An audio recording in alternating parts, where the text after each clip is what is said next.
السلام عليكم ومرحبا بكم في فيديو جديد. نتمنى تكونوا بخير وعلى خير وفي احسن الظروف والاحوال. هذه الايامات خرجت بعض الصحف كتاكد على ان حسام حسن يصر اصرارا، المدرب ديال المنتخب المصري يصر اصرارا ويلح الحاحا على انه تكون هناك مباراة ودية بين المنتخب الوطني المغربي والمنتخب المصري في استاد القاهرة الدولي.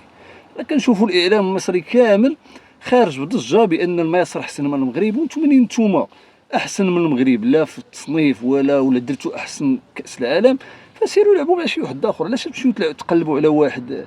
علاش مصرين اصلا انكم تلعبوا مع المنتخب الوطني المغربي؟ والمنتخب الوطني المغربي اللي هو في الرتبه السادسه عالميا، حتى الا فكر انه يجري مباراه وديه فخصو يلعب مع العشرة الاوائل، يلعب مع شي منتخب اللي في العشرة الاوائل. ما غاديش يفكر يلعب مع المنتخب المصري في هذه اللحظه. وعلاش بالضبط هذا الاصرار من المدير الفني ديالو باش انه يواجه المغرب؟ شفنا الحمله الشرسه اللي كانت في الاعلام المصري من بعد النهايه ديال كاس العالم، بل ان صحفيين مصريين قالوا الحقيقه وقالوا الواقع. المسؤولين على الاعلام في مصر ناضوا وقفوهم. علاش؟ لانهم قالوا المنتخب المصري دار انجاز حسن من المنتخب المغربي دار انجاز حسن من المنتخب المصري. وهادشي من بلا ما يقولوه هما. كيفاش تقنع الناس ان واحد لاعب دور الربع وواحد اخر خرج قبل منه بانه احسن منه؟ ما يمكنش. فهاد الاصرار تيأكد بانهم عندهم عقده من المغرب، وتنهضر على حسام حسن. وانا صراحه ما ضد هذه المباراه هذه. نبغيكم تكتبوا لي في التعاليق اخوان ديالي الاراء ديالكم، واش نتوما مع ولا ضد هذه المباراه هذه مع المنتخب المصري، وعلاش في القاهره بالضبط؟ علاش؟ باش يزيدوا، لانهم استرزقوا ما يكفي من المنتخب الوطني المغربي، واللي ما عندوش يعني محتوى في مواقع التواصل الاجتماعي، لا مصريين ولا جزائريين ولا اي دوله اخرى، كيختاروا المغرب باش يديروا محتوى، لانهم عارفين الناس كيتبعوا وكيتفرجوا في المغرب.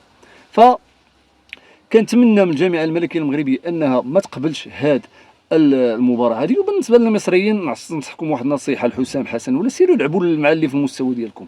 اش غيستافد المغرب اللي مكلاسي السادس عالميا منين يلعب مع واحد مكلاسي 30 ولا 29 عالميا؟ فرق بيناتهم 23 منتخب. سيروا لعبوا مع الجزائر، سيروا لعبوا مع السنغال، خوتكم اللي شجعتوهم وساندتوهم. كاينين عطا الله معاهم تلعبوا. والمغرب كما قلنا الا فكر انه يدير مباراه وديه، وهادشي راه كان قالوا حتى محمد وهبي في المؤتمر الصحفي من بعد النهايه ديال كاس العالم، انه بغى يدير مباريات وديه مع منتخبات اللي ذو وزن وقيمه، يعني منتخبات من العشره الاوائل. ما غنمشيوش حنا نقلبوا على واحد من يعني مكلاسي 29 ولا 28 ولا ما عرفتش شحال مكلاسي المنتخب المصري. وإلا بغات فرضا الا بغات كاع مصر واصرت انها اصرت الجامعه المصريه ولا الاتحاد المصري باش انه يلعب مع المغرب، فخصو يؤدي واحد المبلغ من اجل مواجهه سادس العالم ورابع العالم ديال داك العام. خصهم يأديو. علاش؟ لانهم غادي يلعبوا مع لاعبين محترفين كيلعبوا في فرق كبيره، بايرن ميونخ، باريس سان جيرمان، مانشستر سيتي، يعني لاعبين كبار. خصهم يأديو من اجل نيل هذا الشرف هذا. اما باش تلعب مباراه معاهم هكاك هباء منثورا باش تعطي يعني الاعلام المصري واحد اللعيبه يسترزقوا عليها كما تنقولوا، يبقاو في الاعلام ديالهم يعني سنوات وسنوات. حنا شفنا كاس العالم سالا هما مازالين تيجتروا، ومازالين اغلب الصحفيين ديالهم تيقول لك حنا احسن من المنتخب الوطني المغربي. والا كنتو اخوتي احسن من المنتخب الوطني المغربي، سيروا قلبوا لكم على شي لعبوا مع فرنسا مثلا، ولا مع شي دوله اللي واش تقبل تلعب معكم، لان خصكم تلعبوا مع المستوى ديالكم. نتوما 28 29 تلعبوا مع فراقي ديالكم. وبالنسبه للمغرب كما قلنا فكنتمناو انهم يلعبوا منتخبات كبرى مع فرنسا، مع الارجنتين، مع البرازيل، مع هولندا، مع الانجليز، الدول اللي غتستافد منها. وهذا الشيء اللي كان قال حتى محمد وهبي، حتى اللاعبين ديالنا ياخذوا تجربه وياخذوا خبره، لاننا لسنا اقل شانا من هذه المنتخبات هذه. فاحنا احسن من هولندا في الترتيب، احسن من البرتغال، احسن من بزاف ديال الدول. ممكن اننا نلعبوا معهم، الدراري ديالنا يستافدوا والجمهور ديالنا يستافد. اما مباراه صراحه في هذا التوقيت بالضبط مع المنتخب المصري فكنشوفها انا تضييع للوقت، لا نستفيد منها شيء. ما غنستافدوا منها حتى شي حاجه من غير اننا غنعطيو الاعلام المصري واحد بوفوار، يعني الهديه باش انهم كما قلنا يسترزقوا بها في الاعلام ديالهم ويزيدوا، لانهم دابا هما من بعد ما حققوا هذا الانتصار هذا في كاس العالم، من بعد يعني 100 سنه ولا ما عرف شحال تحققوا اول انتصار، فبغاو يزيدوا يبنيو عليه، وشافوا احسن واحد اللي يقدروا يعني يخليو البروباغندا شغاله وخدامه هو المنتخب الوطني المغربي. لان هاد البروباغندا ديالهم راه باديه من شحال هادي، ماشي دابا عاد، راه من كاس العالم وهي باديه. وباش تلاحظوا انهم تيقارنوا راسهم غير مع المغرب، كان المغرب هو البلد الوحيد اللي شارك في هذا كاس العالم. شاركت السنغال، شاركت تونس، شاركت الجزائر، 10 ديال الدول من افريقيا. الراس الاخضر مخليين هذه المنتخبات كامله وتيقارنوا راسهم مع المنتخب الوطني المغربي. وحنا عارفين هادشي راه لا يخفى على احد، فاش كتبغي تقارن راسك مع شي واحد الا راه تيكون احسن منك. علاش الاعلام المغربي ما تيقارنش راسو بالمنتخبات ديال مصر؟